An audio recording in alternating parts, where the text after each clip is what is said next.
جمال الوجود بذكر الإله. أعوذ بالله من الشيطان الرجيم. بسم الله الرحمن الرحيم. السلام عليكم ورحمة الله wabarakatuh. Hadirin yang kami muliakan, Alhamdulillah, wassalatu wassalamu ala rasulillah wa ala alihi wa ashabihi wa mawalah. La hawla wa la quwata illa billah. Rabbi israh li sadri wa yassir li amri wahlul 'uqdatam min lisani yafqahu qawli. Amma ba'd. Ikhwanul muslimin wal muslimat rahimani wa rahimakumullah. Mengawali pertemuan kita pada kesempatan ini, kami mengajak kepada kita semua untuk berikhtiar, berusaha meningkatkan keimanan dan ketakwaan kita kepada Allah Azza wa Jalla. Karena keimanan ini merupakan barometer, merupakan ukuran diberikannya seseorang untuk meraih kehidupannya yang baik. Sebagaimana dikatakan dalam Al-Quranul Karim, A'udzubillahi minasyaitonirrajim, Man 'amila shalihan min dzakarin aw untha wa huwa mu'min falanuhyiyannahu hayatan thayyibah. Siapa saja yang beramal soleh, laki-laki ataupun perempuan, dan didasari dengan keimanan, ada iman di dalam diri seseorang yang beramal soleh tersebut, mau laki ataupun perempuan, falanuhyiyannahu hayatan thayyibah, maka Allah Subhanahu wa taala akan mengganjar orang tersebut dengan kehidupan yang baik. Kehidupan yang baik di mana Rabb kita tidak menyebut secara eksplisit di dalam Al-Quran. Kehidupan yang dimaksud adalah kehidupan di mana? Para ulama mengatakan bahwa kehidupan yang dimaksud adalah kehidupan dunia maupun kehidupan akhirat. Maka iman ini adalah barometer, hadirin. Dan iman ini perkara yang dinamis, hadirin. Perkara yang tidak statis, ya, tapi dia dinamis. Kenapa kita katakan begitu? Karena kadang dia bertambah, kadang juga dia berkurang. Atau kadang dia pasang, kadang juga dia surut. Maka pantasnya Nabi kita mengatakan, jaddidu imanukum, perbaharui iman kalian, kata Nabi. Karena Nabi sangat paham, sangat tahu bahwa iman itu, ya, kadang bertambah, kadang berkurang. Al-iman al-yazid wal-yanqus. Iman itu kadang bertambah, kadang berkurang. Tetapi posisi keberadaan dari iman itu adalah posisi yang sangat strategis, yang harus kita berikhtiar untuk mempertahankannya, menstabilkannya agar dia tidak terjadi fluktuatif itu. Bahkan kita berikhtiar untuk meningkatkan keimanan kita. Maka terlampau banyak media, terlampau banyak cara, ya, terlampau banyak wadah atau kanal yang bisa kita tempuh, yang bisa kita upayakan untuk menstabilkan iman kita, untuk mempertahankan iman kita, bahkan meningkatkan iman kita. Termasuk satu di antaranya adalah melalui media yang kita adakan ini, hadirin. Ya. Mudah-mudahan media ini adalah media yang diridhoi oleh Allah, yang betul-betul kita memiliki goal untuk mencapai, atau muaranya adalah yuhibbullah wa yardahu. Allah cintai dan Allah ridhoi, hadirin. Di samping itu, ya hadirin, kita berikhtiar untuk berupaya meningkatkan ketakwaan kita. Karena ketakwaan ini juga merupakan perkara yang sangat penting untuk kita raih, ya. Predikat takwa adalah predikat yang tertinggi, hadirin, di sisi Allah, ya. Takwa ini adalah predikat atau kemuliaan yang menjadikan seseorang itu memiliki kemuliaan yang sangat tinggi, yang sangat berperan di sisi Allah Subhanahu wa taala. Sebagaimana yang dikatakan dalam Al-Qur'an, "Ya ayuhan nasu inna khalaqnakum min dzakari wa untha wa ja'alnakum syu'uban wa qabaila lita'arafu. Inna akramakum indallahi atqakum," kata Allah. Sungguh, kata Allah, inna akramakum, sungguh yang paling mulia di sisi Allah di antara kalian, kata Allah, wa atqakum, adalah yang paling bertakwa. Maka dua hal ini, dua perkara ini, iman dan takwa, kita terus berikhtiar hadirin untuk saling mengajak, ya.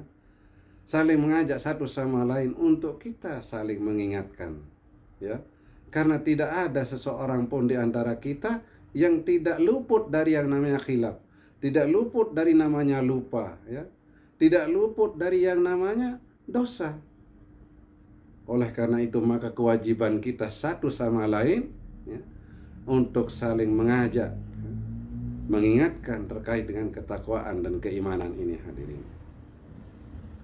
Hadirin yang kami muliakan, pada kesempatan ini kita sampai kepada pembahasan kita, ya, arkanul iman, ya, atau rukun iman yang ketiga, hadirin. Di mana rukun iman yang ketiga ini adalah terkait dengan iman kita kepada kitabullah. Amantu billah wa malaikatihi wa kutubihi. Maka yang ketiga ini adalah iman kita kepada wa kutubihi, kepada kitabullah, kitab-kitab Allah, ya. Di mana kitab-kitab Allah yang sudah diturunkan kepada para nabi ini juga harus kita yakini, harus kita imani. Sebagai umat Islam, sebagai umat yang beriman, maka kitab-kitab Allah itu wajib kita imani, hadirin. Mulai dari kitab, ya, Taurat, kitab Zabur, kitab Injil, ya, yang telah diturunkan kepada nabi-nabi sebelumnya. Maka kita harus yakini, kita harus imani bahwa Allah telah menurunkan kitab-kitabnya kepada utusan-utusannya. Sebagaimana dikatakan, ya, di dalam surah An-Nisa ayat ke-231, Allah berfirman, "A'udzubillahi minasyaitonir rajim. Wa laqad wassayna alladziina utul kitaba min qablikum." Ya. Wa laqad wassayna alladziina utul kitaba min qablikum wa iyyakum anittaqullah. Tatkala Allah Subhanahu wa taala berwasiat, memberikan nasihat, memberikan tausiah kepada orang-orang yang telah diberikan kitab sebelum kalian. Berarti ada kitab, ya. Sebelum kita diberikan kitab itu ada, Allah telah menurunkan Alkitab kepada utusannya, kepada para nabi-nabi terdahulu sebelum nabi kita Nabi Muhammad sallallahu alaihi wasallam. Ada kitab yang diturunkan kepada nabi-nabi terdahulu oleh Allah Subhanahu wa taala. Maka itu kita harus imani, kita harus yakini. Walaupun, hadirin, ya, kitab-kitab sebelumnya itu, ya, kitab-kitab yang diturunkan kepada nabi-nabi sebelumnya itu, begitu Nabi Muhammad, ya, sallallahu alaihi wasallam diangkat menjadi rasul, kemudian diturunkan kitab yang disebut dengan kitab Al-Qur'anul Karim, maka kitab-kitab terdahulu yang sudah ada itu diakumulasi di dalam Al-Qur'an, hadirin. Digabung di dalam kitab Al-Qur'anul Karim. Maka kitab-kitab yang dulu sering kita dengarkan di dalam Al-Qur'an, ya, Muhammadur Rasulullah walladzina ma'ahu asyidda'u 'alal kuffar ruhama'u bainahum tarahum ruk'an sujjada yabtaghuna fadlan minallahi wa ridwana simahum fi wujuhihim min atharis sujud dzalika mathaluhum fit taurati wa mathaluhum fil injil. Ada kitab-kitab tersebut dan sudah dimasukkan di dalam Al-Quran, sudah diakumulasi di dalam Al-Quran oleh Allah Subhanahu wa ta'ala. Kita tinggal meyakini, bahwa kitab-kitab sebelum Al-Quran ada, ya, ada yang diturunkan oleh Allah kepada para nabi sebelumnya, kepada utusan sebelumnya. Maka spesifik hadirin kita bicara hari ini, pada kesempatan ini terkait dengan kitab Al-Quranul Karim, yang merupakan kumpulan dari semua kitab-kitab yang terdahulu, ya, bahwa tidak ada kitab suci lagi setelah Al-Quran. Tidak ada nabi juga setelah Nabi Muhammad SAW. Nabi Muhammad adalah khutmul anbiya wal mursalin, penutup para anbiya, penutup para nabi, anbiya wal mursalin, dan penutup para rasul. Tidak ada lagi nabi dan rasul setelah Nabi Muhammad SAW. Sekaligus, ya, Al-Quranul Karim merupakan Al-Kitabullah yang terakhir. Tidak ada lagi kitab setelah Al-Quran. Oleh karena itu hadirin, maka kita akan berbicara, kita akan bermudzakarah pada kesempatan ini khusus terkait dengan Al-Quranul Karim. Karena sekali lagi sudah dimasukkan semua di dalam Al-Quranul Karim. Di mana kitab Al-Quranul Karim ini hadirin, ya, kitab Al-Quranul Karim ini adalah kitab yang sangat mulia hadirin, ya. Sampai-sampai, ya, kita tidak boleh menyentuhnya kecuali kita dalam keadaan bersuci. Di dalam surah Al-Waqiah disebutkan, fala uqsimu bima waqi'in nujum wa innahu laqasamun law ta'lamuna nal azim innahu laqur'anun karim, ya. Sesungguhnya Al-Quran itu adalah kitab yang mulia. Innahu laqur'anun karim fi kitabim maknun la yamassuhu illal mutahharun. Jangan engkau sentuh, jangan engkau pegang sebelum kalian bersuci, kecuali kalian dalam keadaan bersuci, baru kita diperbolehkan oleh Allah Subhanahu wa taala untuk menyentuh yang namanya mushaf Al-Quran ini hadirin. Betapa mulianya. Karena Al-Quran itu hadirin bukan makhluk. Selain Allah Subhanahu wa taala adalah makhluk.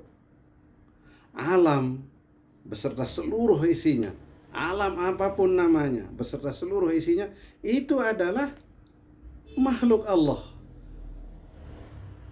Sedangkan Allah adalah Khalik, adalah pencipta. Tapi satu yang bukan makhluk hadirin, apa itu? Al-Quranul Karim. Itu bukan makhluk. Tapi Al-Quranul Karim itu adalah kalamullah, ucapan Allah, perkataan Allah, atau yang sering kita sebut dengan firman Allah. Bukan makhluk, tapi dia adalah kalamullah. Demikian makanya sangat dijaga Al-Quran ini, ya. Innahu laqur'anun karim fi kitabim maknun la yamassuhu illal mutahharun. Jangan sekali-kali kau pegang kecuali kalian dalam keadaan suci. Inilah cara Allah menjaganya. Bagaimana kemuliaan Al-Quran itu dibentengi, diawasi, dipelihara demikian luar biasa. Apa kira-kira fungsi Al-Quran hadirin? Cukup banyak fungsi Al-Quran diturunkan kepada kita. Antara lain adalah Al-Quran itu diturunkan oleh Allah Subhanahu wa taala adalah sebagai petunjuk hadirin, sebagai al-huda, sebagai pedoman kita. Sebagaimana dikatakan oleh Allah di dalam Al-Quran, a'udzubillahi minasyaitonir rajim, syahrul ramadhan alladzi unzila fihi al-Quran hudan linnas wa bayyinatin minal huda wal furqan. Al-Quran itu diturunkan oleh Allah Subhanahu wa taala di bulan Ramadan. Maka bulan Ramadan juga dikatakan syahrul Quran, syahrul mubarak, syahrul Quran, syahrul rahmah, syahrul fadilah, dan seterusnya dan seterusnya. Maka satu juga nama Al-Quran adalah syahrul Quran, karena di dalam bulan Ramadan itu Allah Subhanahu wa taala menurunkan Al-Quran. Sebagai apa? Sebagai petunjuk bagi manusia, pedoman sebagai manusia. Kalau kita tidak memiliki petunjuk, hadirin, tersesat kita. Kita tidak tahu arah kita mau kemana. Kita tidak tahu apa arti kehidupan, apa arti hidup dan kehidupan ini kita tidak tahu namanya.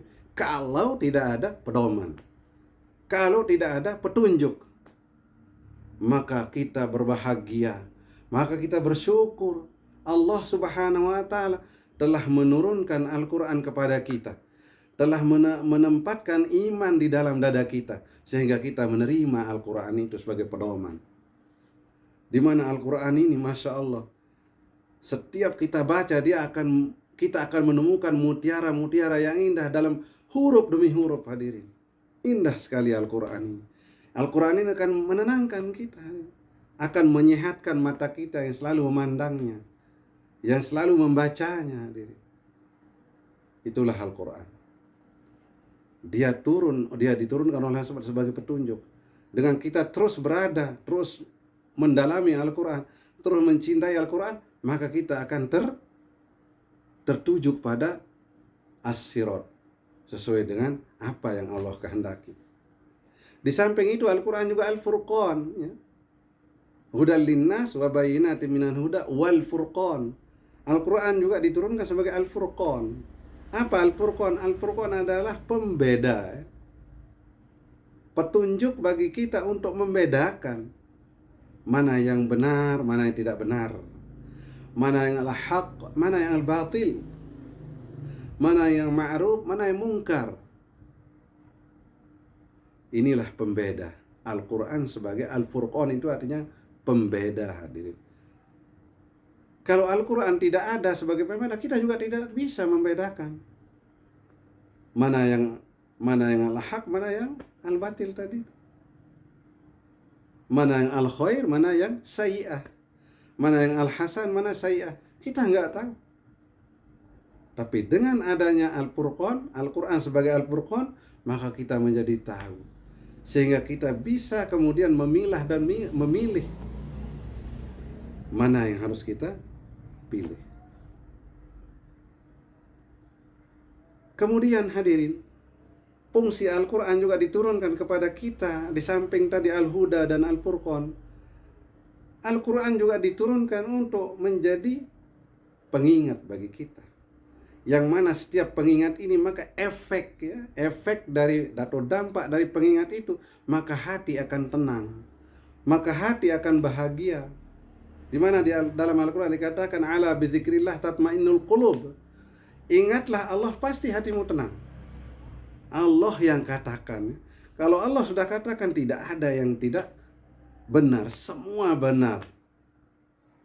Kalau Allah yang mengatakan itu, maka Allah mengatakan kalau kalian ingat, ya, kepada Allah, pasti hatimu tenang. Maka satu di antara cara mengingat Allah, di antara cara banyak cara adalah dengan membaca Al-Quran. Maka kita sudah mengingat Allah. Kalau sudah mengingat Allah, maka hati kita tenang.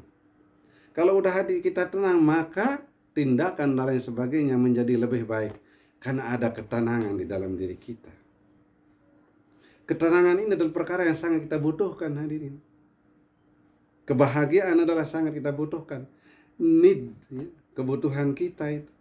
Kebutuhan primer kita, hadirin, ketenangan, kebahagiaan itu. Maka untuk meraih itu, satu di antaranya adalah dengan cara membaca Al-Quran. Ala bidzikrillah tatmainnul qulub. Ingatlah Allah melalui membaca Al-Quran, melalui mentadabburinya, melalui menyimaknya, ya, istami'nya, maka hati kita tenang. Ala bidzikrillah tatmainnul qulub. Ketenangan akan kita dapatkan. Ketenangan akan kita raih. Kebahagiaan yang kita tuju akan kita dapatkan. Karena mengingat Allah itu saja caranya bisa kita tenang. Itulah barometer sesungguhnya. Bukan yang lain, hadirin. Untuk meraih ketenangan itu bukan yang lain. Tapi sungguh hanya dengan mengingat Allah hati kita akan tenang. Makanya bersyukur kita mendapatkan iman, hidayah itu, hadirin. Allah menancapkan ada keimanan pada diri kita. Bahagialah kita. Alhamdulillah, kita bersyukur kepada Allah sesyukur-syukurnya. Karena tidak semua orang juga mendapatkan hidayah iman itu.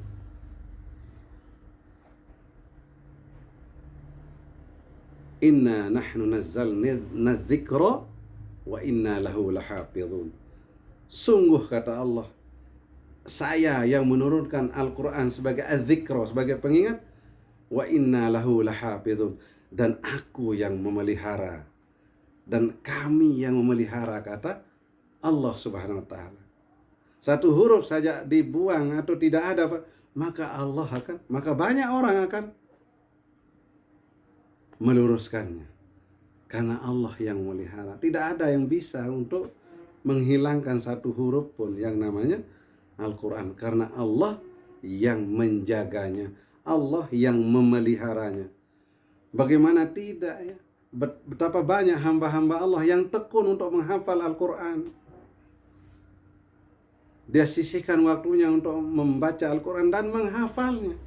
Oleh karena itu maka terjagalah Al-Quran itu. Dengan banyaknya hamba-hamba Allah yang bermunculan sebagai hafiz-hafizah yang memelihara Al-Quran. Masya Allah, luar biasa hadirin. Kemudian Al-Quran ya, sebagai kitabullah, sebagai iman ya, sebagai iman, rukun iman kita yang ketiga. Apa fungsinya hadirin? Maka fungsi berikut dari Al-Quran adalah sebagai obat atau penawar hadirin. Apapun yang kita rasakan, mau dia penyakit fisik, apalagi penyakit batin, maka Al-Quran menjadi obatnya. Allah mengatakan dalam Al-Quran, wa nunazzilu minal Quran ma huwa shifaa'u wa rahmah lil mu'minin, kata Allah dalam Al-Quran. Wa nunazzilu minal Quran, sungguh kami telah turunkan Al-Quran, kata Allah. Ma huwa shifa', menjadi obat, menjadi penawar, menjadi penyembuh, ya. Ma huwa shifa' wa rahmah, dan rahmat. Tidak hanya sebagai penyembuh, tidak hanya sebagai penawar, tidak hanya sebagai obat, tapi dia juga, Al-Quran itu turun sebagai rahmat, diturunkan oleh Allah untuk membawa rahmat. Maka setiap orang yang membaca Al-Quran, satu huruf itu diberikan 10 kebaikan. Itulah rahmat Allah. Rahmat Allah itu jauh lebih dibanding dengan sifat-sifatnya yang lain. Jauh lebih mendominasi sifat Allah yang namanya rahmat, yang maha kasih. Apapun kondisi seseorang, dia mau taat, dia mau maksiat, tapi Allah karena sudah memiliki sifat kasih, maka dia akan dikasih. Itulah sifat Allah. Maka Al-Quran diturunkan juga sebagai rahmat. Menjadi obat dan rahmat bagi siapa hadirin? Lil mu'minin, orang-orang yang yakin terhadap Al-Quran. Kalau orang yang tidak yakin kepada Al-Quran, ya tidak bisa jadi obat, tidak bisa jadi penyembuh, tidak bisa jadi penawar. Tapi dia akan menjadi obat, dia akan menjadi penawar, dia akan menjadi penyembuh terhadap orang-orang yang meyakini Al-Quran, terhadap orang-orang yang mempercayai Al-Quran. Sebagaimana Allah katakan ya, dalam Al-Quran di Al-Baqarah ayat kedua, dzalikal kitab la raiba fih. Pada kitab ini, kata Allah, la raiba fih, tidak ada keraguan.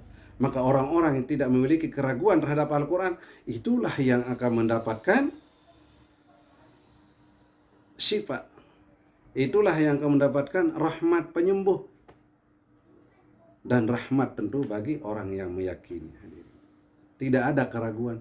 Karena memang Al-Quran itu tidak ada keraguan. Dia murni diturunkan oleh Allah kepada Nabi kita, Nabi Muhammad SAW, melalui perantara malaikat Jibril yang bertugas untuk membawa wahyu. Illa wahyu yuha. Nabi itu menyampaikan, berucap, bertindak tanduk itu atas wahyu, atas petunjuk wahyu, bukan atas hawa nafsu. Makanya apapun yang dikatakan oleh Nabi hadis itu kita harus sami'na wa ata'na, karena semua bersumber dari Al-Quran, dari Allah Subhanahu wa ta'ala. Kemudian Al-Quran juga turun sebagai apa hadir? Sebagai nur. Dia membawa cahaya. Al-Quran itu bukan membawa kegelapan. yang selama itu sebelum datangnya Islam itu gelap, zalim, maka Al-Quran datang untuk membawa cahaya, membawa nur, nurun ala nur, cahaya di atas cahaya. Al-Quran diturunkan oleh Allah Subhanahu wa Ta'ala untuk menggeser peradaban atau kehidupan yang penuh dengan kezaliman, yang penuh dengan kegelapan, menuju kehidupan yang terang benderang, yang diliputi dengan sinar cahaya keimanan dari Allah. Apa yang sering kita dengar? Minaz zulumati ilan nur. Dari kegelapan, Al-Quran itu datang, ya, menggeser kondisi keadaan dari kegelapan menuju yang terang benderang.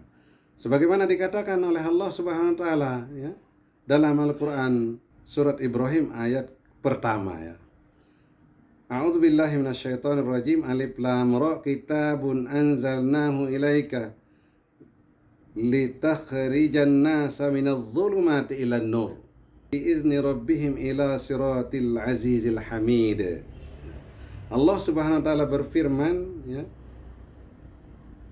Alif Lam Mim adalah kitab Al-Quran yang kami turunkan kepadamu Nabi Muhammad agar engkau mengeluarkan manusia dari berbagai kegelapan menuju kepada cahaya atau terang benderang dengan izin Tuhan mereka, menuju jalan Tuhan yang maha perkasa lagi maha terpuji.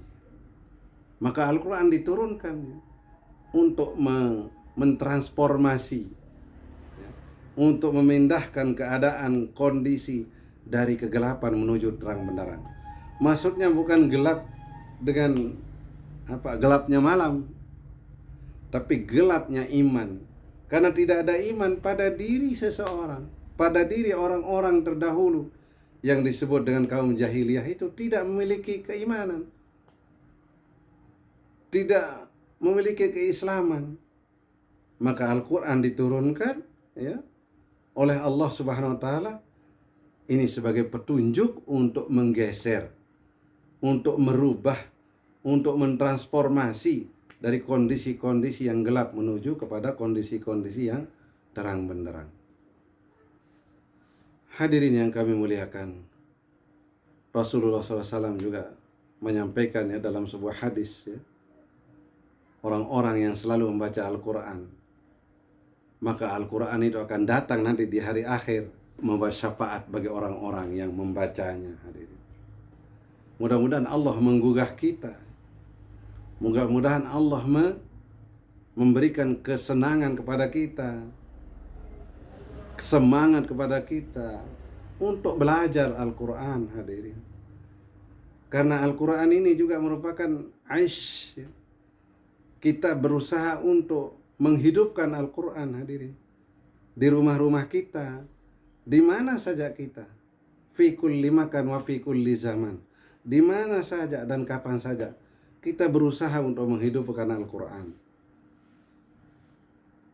Maka orang-orang yang menghidupkan Al-Quran, ma'isyat Al-Quran, maka dia akan diberikan syafaat oleh Al-Quran itu sendiri. Al-Quran akan datang untuk memberikan syafaat kepada kita pada saat kita tidak berdaya, pada saat kita tidak mampu untuk melakukan apapun. Maka Al-Quran akan datang untuk memberikan syafaat bagi orang-orang yang ma'isyatul Quran, orang-orang yang menghidupkan Al-Quran dengan berbagai macam cara. Membacanya kah, ya, menghafalnya kah, mentadabburinya kah, dan lain sebagainya. Hadirin, inilah Al-Quran. Hadirin, Masya Allah, Al-Quran ini indah, ya. Al-Quran ini merupakan bacaan yang menghadirkan ketenangan, yang menghadirkan kebahagiaan, yang menghadirkan tangis derai air mata, tapi yang mengharukan karena ingat kepada Allah. Oleh karena itu hadirin, sekali lagi mari kita saling mengajak. Bukan yang bicara ini lebih memiliki ilmu, lebih hebat. Enggak hadirin, tapi kita memiliki tugas masing-masing untuk saling mengajak, saling mengingatkan satu sama lain. Karena tidak ada kita yang luput dari namanya khilaf, dari namanya lupa. Maka kita saling mengingatkan satu sama lain agar kita kemudian tetap berada dalam koridor yang Allah Subhanahu wa Ta'ala telah tentukan. Hadirin yang kami muliakan, inilah rukun iman yang ketiga, iman kita kepada Kitabullah, ya, yang tadi udah kita sampaikan, yang udah kita sama-sama berdiskusi, sama-sama kita bahas. Mudah-mudahan keyakinan kita bertambah kepada Kitabullah ini, ya, sehingga nanti apapun yang udah dijanjikan oleh Al-Quran, kita bisa merasakannya, kita bisa meraihnya. Hadirin, demikian yang bisa kita sampaikan pada kesempatan kali ini. Mudah-mudahan ada manfaatnya. Jika itu benar, itu murni dari Allah Subhanahu wa Ta'ala, mutlak dari Allah Subhanahu wa Ta'ala. Tapi apabila itu khilaf, ya, apabila itu keliru, itu murni dari kami sendiri. Al-insanu mahallun wal khata'i wan nisyan. Sungguh manusia itu adalah rumahnya khilaf, rumahnya lupa, rumahnya salah. Oleh karena itu, mari kita beristighfar pada Allah Subhanahu wa Ta'ala. Astaghfirullahaladzim, astaghfirullahaladzim, astaghfirullahaladzim, wa atubu ilaih. Subhanakallahumma wa bihamdika, asyhadu an la ilaha illa anta, astaghfiruka wa atubu ilaih.